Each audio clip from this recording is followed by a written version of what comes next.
Tideless false currents. Aquariums don't sleep, they circulate.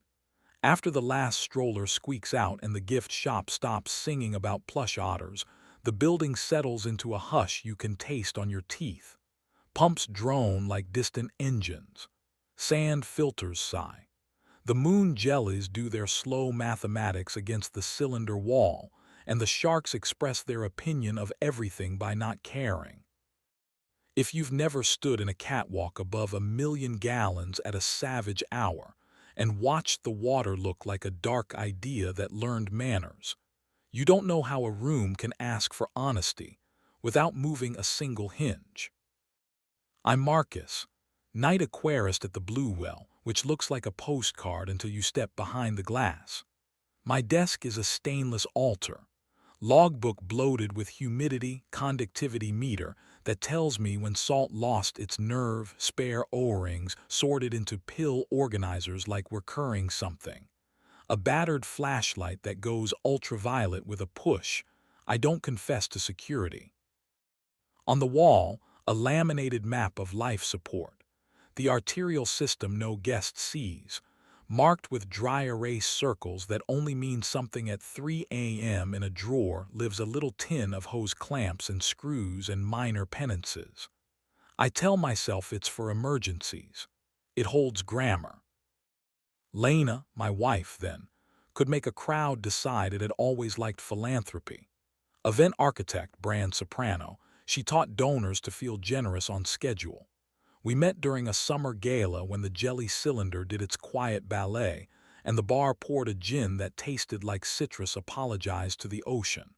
I liked the way she stood as if posture could cure loneliness. She liked that I could talk a skittish eel into believing in tunnels. We kept Wednesdays because weeks will eat anything unnamed. She'd tap the staff entrance with 2 knuckles. The guard would pretend he admired policy, and I'd meet her by life support 3 with my hands raw and ready for her kind of trouble. If this reads like bragging, I'm only laying the ground. There's a nick on my lower back from the edge of the catwalk where she once shoved me, and I introduced my ribs to the handrail, laughing like we'd invented gravity. There's a comma of a birthmark under her left collarbone I could find with my mouth in the dark. There's the way she would murmur, "Give me 10." And I'd hand her 9 and keep 1 under my tongue for famine. The first wrong thing wasn't lipstick. It was minutes. 0013, service door east, held open 5s. Doors tattle when you make them share. 0019, pump control 2 registered a manual override in the reef system, too quick to do good, just long enough to prove someone knew which button was brave. 0021, camera 4 over the tunnel blinked out for 18 seconds and then returned with the innocence of a cleaned glass.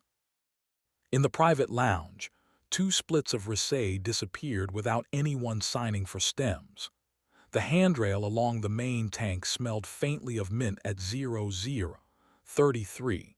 It should have smelled like brine and school tour. On the edge of the acrylic pane where guests press their feelings, a faint plum mouth had dried its confession. I wrote a generous story. A human took a break and borrowed romance. Security looked the other way to see if looking away had a new trick. The camera sneezed. The building stretched. Then the next Thursday the minutes returned as if the Bluewell had invented liturgy. Same door, same cough in the feed, same apology of mint.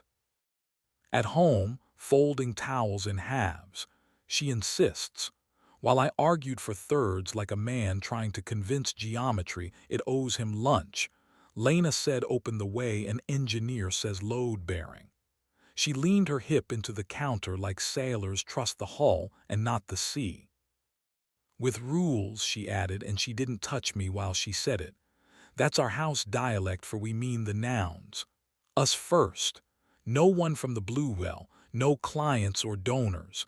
Tell before, not after. Protection always. Our bed is a border. I wanted to be bigger than the tank that contains the tiger shark who has opinions about men. We wrote it on a takeout receipt, and signed it with the kind of seriousness that makes paper embarrassed. The first week she kissed me like a ceasefire. The second like an apology still auditioning for a vocabulary. The third at 11:08 p.m. she texted, "Client tasting ran long, don't wait up." At 00:13 the east door cleared its throat again. I don't set traps in sanctuaries. I tune rooms until they hear themselves. I dusted the inside plate of the east handle with calcium carbonate whisked to an almost invisible whisper. Harmless. But under my UV wand it blooms like spilled starlight and kisses a palm that forgot to be careful. I rotated the maintenance magnet on pump control 2 to an irrational angle my bones would recognize in the dark. Hurried hands square things like absolution. I laid a hair of monofilament shin-high across the catwalk, not to snare, only to teach a stride it had been observed. In the tunnel, I straightened a row of little fish silhouettes on the kids' interpretive panel to a petty misalignment. Anyone who can't help correcting will correct without knowing their body confessed. 00:13 held sevens. 00:19 the magnet returned to true. 00:21 the camera blinked, offended by its own complicity. The monofilament lay coilpolite at the catwalk's edge, moved aside by fingers that respect traps as a language. Under ultraviolet, a small constellation woke along the door plate and marched onto skin I knew better than I wanted to admit. We are all our chemistry. She came in with fast hair and a mouth brave enough to hold a script without cruelty. I swept the wand by her wrist, and the calcium dust told stories. "Don't make me the villain," Lena said, not pleading, just tired of rooms that always want knives. "I asked for before," I said. "I thought I did," she said, and in her grammar client tasting counted. She had kept tempo. I had demanded melody. He came behind her with the confidence of a man who knows what water looks like when it adores him. Adrian Park, Frida-turned-content priest, the kind of breath holder who makes drowning look like romance. He'd partnered on a campaign of hours where he floated upside down and called it a lecture. He wore a jacket like he hadn't decided if gravity was worth the paperwork. He didn't look at me. He looked past me at the big water like it owed him gratitude. "We'll go," he told the room, respectful as a cat. "We won't perform in here," I said, and I held the door because the Bluewell is a sanctuary that survived without me and will continue after my bones stop fussing. The latch clicked like punctuation. The pumps returned to their hymn. We separated with competence, the ruthless kindness of people who can carry breakables. Lena took the blazer that made rooms sit up straighter, the event calendar, the flutes that learned to lie. I kept the chipped mug with the old whale tail logo and my habit of talking softly to valves. Lawyers moved nouns between us, and we signed where names go when they are tired of being heroes. Work kept my hands from building monuments to regret. A chiller sulked, and I bribed it with patience and a wrench. A school group discovered the stingrays are allowed to forgive. The new intern asked if the octopus dreams, and I said yes, and he nodded like that solved something. I slept afternoons with the smell of iodine and algae in my hair, and woke knowing which pump would complain from the way the building leaned. Nia arrived on a Thursday wearing a neoprene jacket and confidence in the exact size she could afford. Dive tech and veterinary assistant, she smelled like citrus hand cleaner, wet rope, and a temper disciplined by pressure changes. Her braid looked like a rigging decision. She walked the catwalk without making the water nervous. "Which of your children is faking illness?"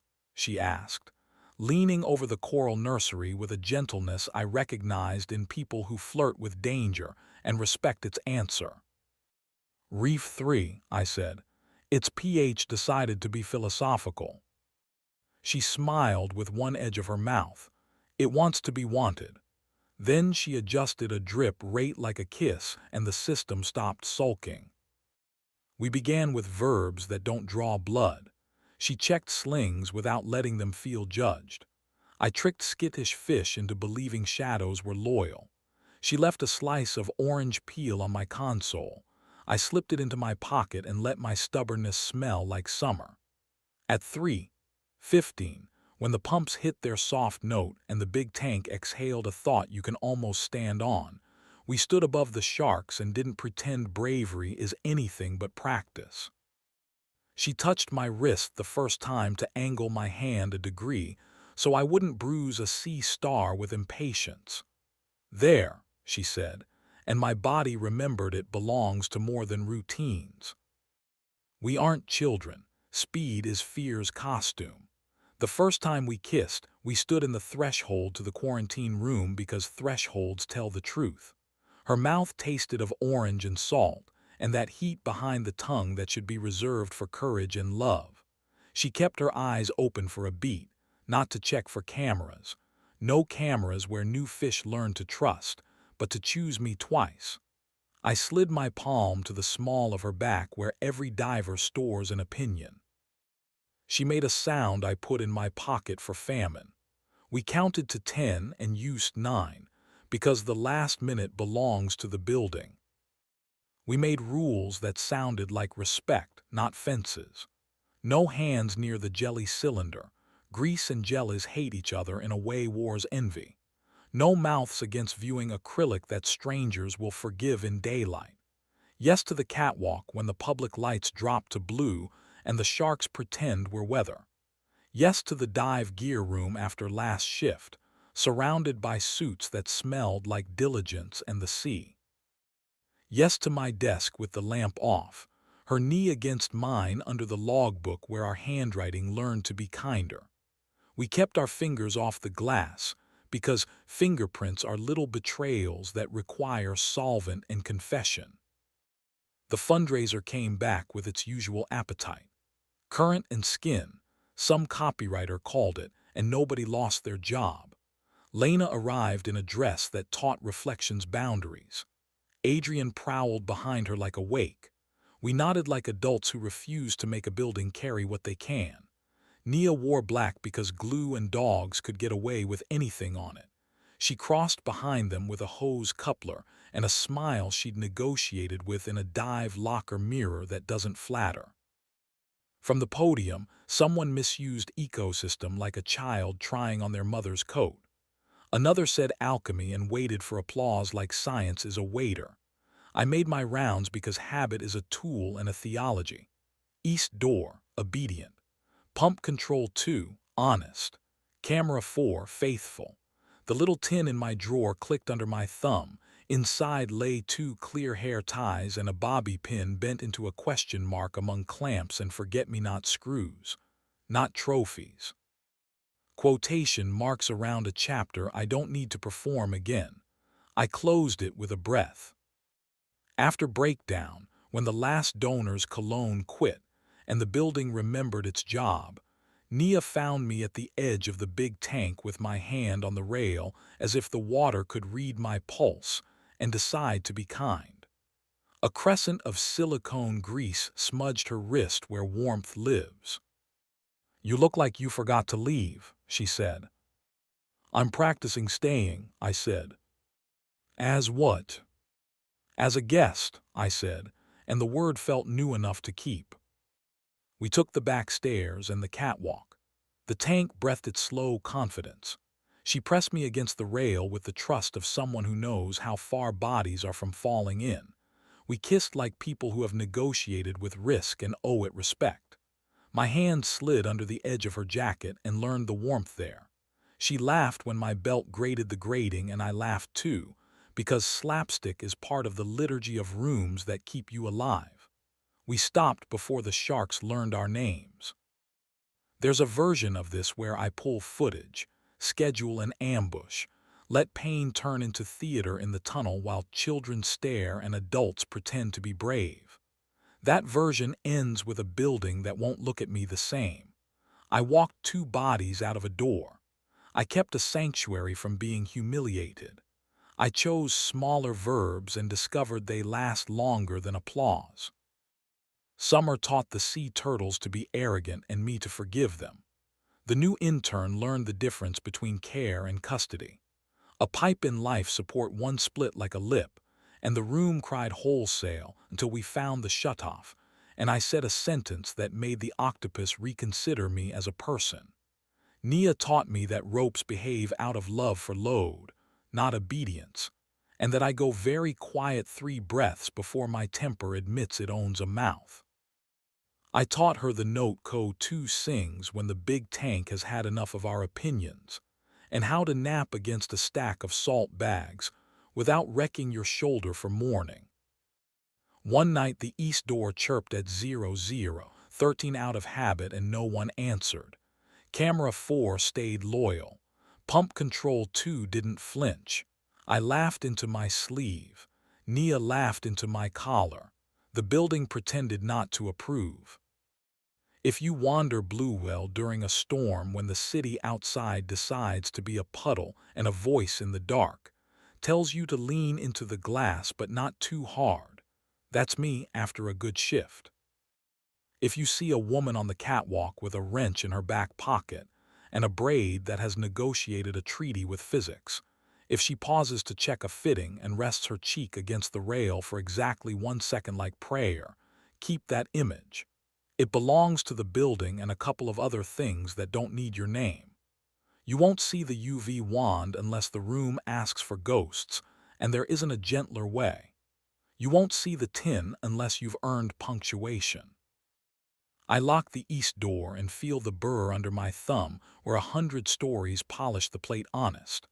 I kill the pumps in the order the water likes so the tanks learn dark the way they deserve. The jelly cylinder dims and the moon jellies keep their private promises. Nia steals my last clean minute because she can. I let her because that rule outlived all the others. Tip the night. We walk the back corridor with our hands in each other's pockets like we invented warmth. The city outside tries on silence and fails. The water behind the glass decides to trust us until morning. Aquariums don't sleep. They circulate. They forgive slowly and then all at once when you stop making them host scenes they didn't audition for. We don't have 10 anymore. We take the minutes we can carry and leave the others where the pumps keep them from spoiling. In the morning, a child will press both palms to the tunnel and decide to believe in something that can see him and not eat him, and I will try to be as careful with the living. The tin in my drawer will keep clicking like a sentence that refuses to be a period. A semicolon, 2 clauses joined by a breath the water taught me to take.